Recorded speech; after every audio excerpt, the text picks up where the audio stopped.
Alright, so we are at Miguel Morales property. Today is August 26th, 2022. The desk adjuster requested to do a attempt to repair on a discontinued Horizon shingle. As you know, this shingle is no longer manufactured. It's a 30-year shingle, and the desk adjuster recommended to utilize a laminate shingle and trim it down. So just to indulge in that petition, we're just gonna try and simulate and see why you cannot mix laminate shingles with this discontinued product.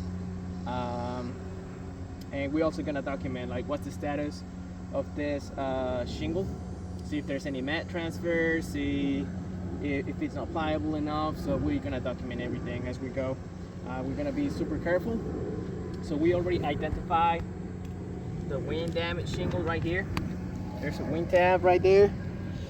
We already highlighted the area of the repair just for this one shingle. Step one, we're just gonna unseal, break the seal right on these shingles. And like I said, we're gonna be as careful as possible.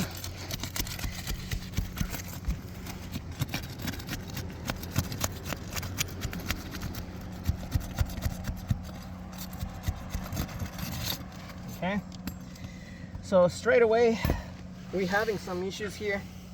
We got mat transfer. So the base of this shingle, the bottom shingle, transferred to the top of this tab. So this is no longer a full shingle. It's compromised. There's no granules already in there. The fibers are exposed.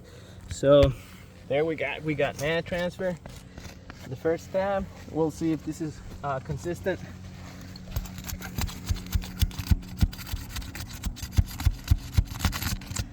Once again, we're being super careful.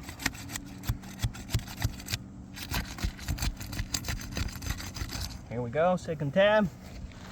Mat transfer once again. You can see the chunks that are transferring from the bottom to the top. Mat transfer can happen either way, from the bottom shingle to the top one, from the top one to the bottom. Gonna mark it again.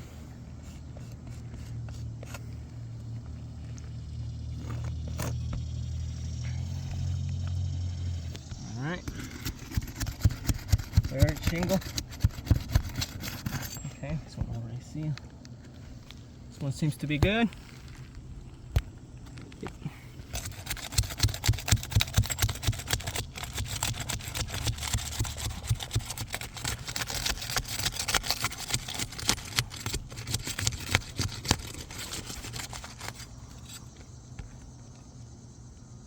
Mat transfer. Once again, you can see the fibers in there. I'll mark it.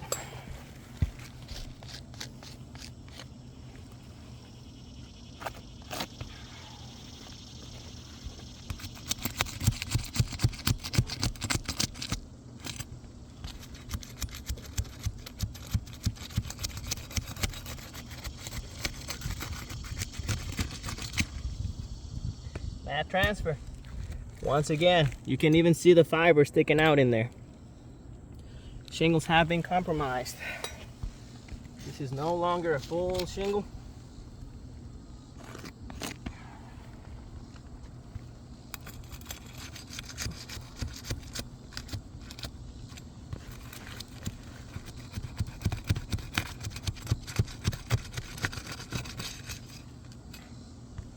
Pretty consistent. Mat transfer once again.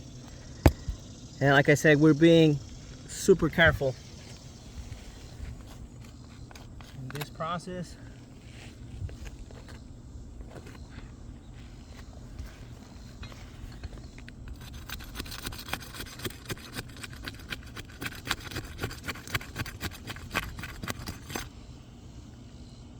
Mat transfer again.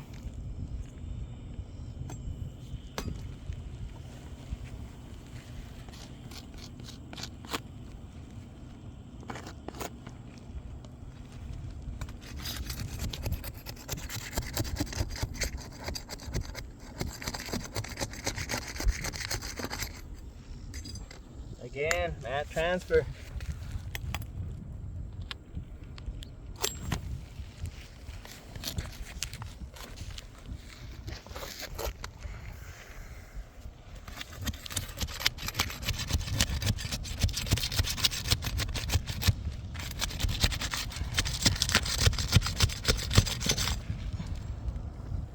Mat transfer. See where this is going.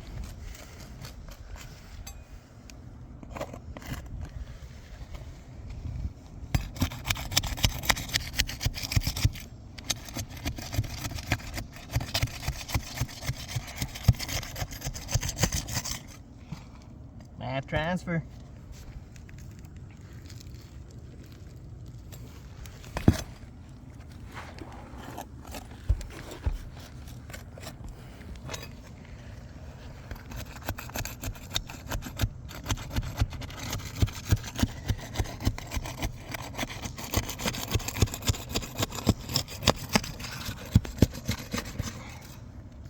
Mat transfer.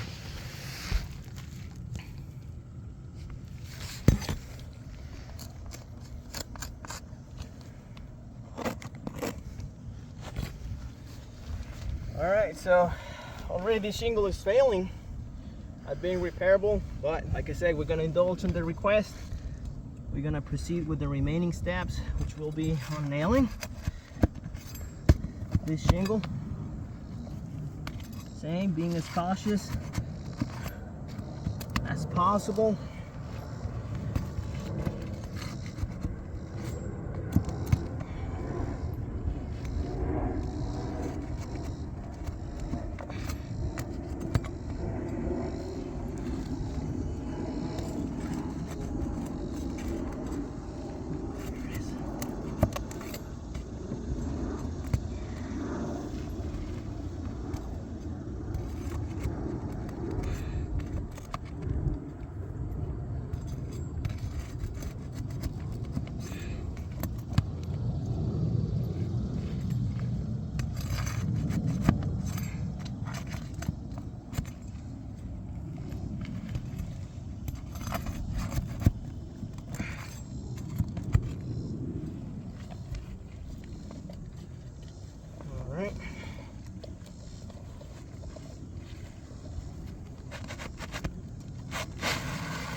So here's our old shingle.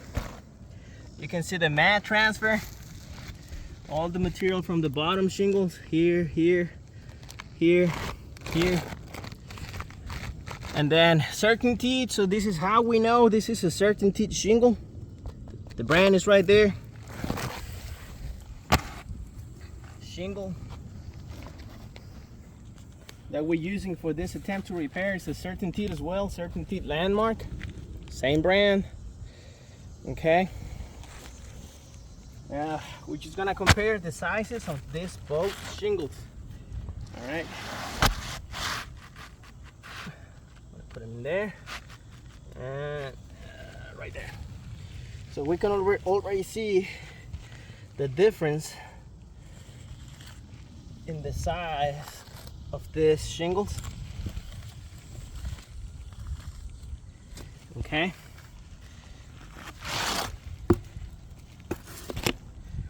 Allstate says, okay, we can trim this shingle. Well, this is a field shingle. None of these shingles around here are trimmed. They have the manufacturer's cut, which is perfectly straight, and that helps the roofing system to shed water properly. What happens if you make a cut, a human cut? It might be at a slight angle. That's not going to help at all. So it's not possible. The only option to cut a shingle installing a roof is around a vent, because it has a flashing. It supports that shingle. Okay, in here there's nothing. It's just a field shingle, so that's not going to work. And then on the other side, if we cut the bottom part of this shingle to make it fit the exposure on this one, well, this is a dimensional shingle, and the sawtooth will be cutting that line, that sealant, and guess what? This provides wind resistance to this shingle, so it will no longer have that wind resistance capability. So it doesn't work. If we got the top part, then that means that when we install this shingle in there, these tabs are gonna fall on this sawtooth and it's not gonna bond, so that's not gonna work again. I'm just gonna try and put it in position.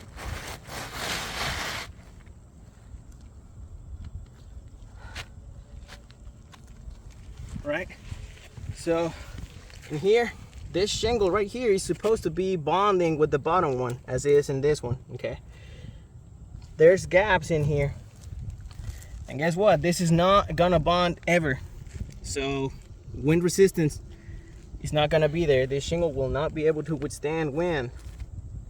Okay, the sides, as I said, if you trim it, well, you cannot overlap it first, and if you trim it, well, we have a perfect manufacturer's cut. In here, it'll have to be a mechanical cut. We cannot do that. Let's see if the pliability of this shingle is in there for this repair. Just gonna test one shingle. And I lift it just enough. I mean, there's mat transfer already in there, so even if I put a nail in there, it's not really gonna grab this shingle, so that doesn't work. Minimal lift, right, just to secure one nail. And still, I need to swing the hammer in here, so I gotta lift a little more to be able to clear the strike zone. So, as you can see, it's already degranulating. The shingle is damaged. It's no longer good. How can we tell? I mean, if we try to do this on another shingle that hasn't been manipulated, it doesn't matter if I try to go hard, those granules are there. This one, all it takes is just one rain, and it's a goner. So this roof is not repairable. What we're gonna do is we're gonna take out this shingle, we're gonna slide back the old shingle as a temporary repair, and we're gonna send you guys this video as evidence, and the condition and how this roofing system works is not repairable. Thank you.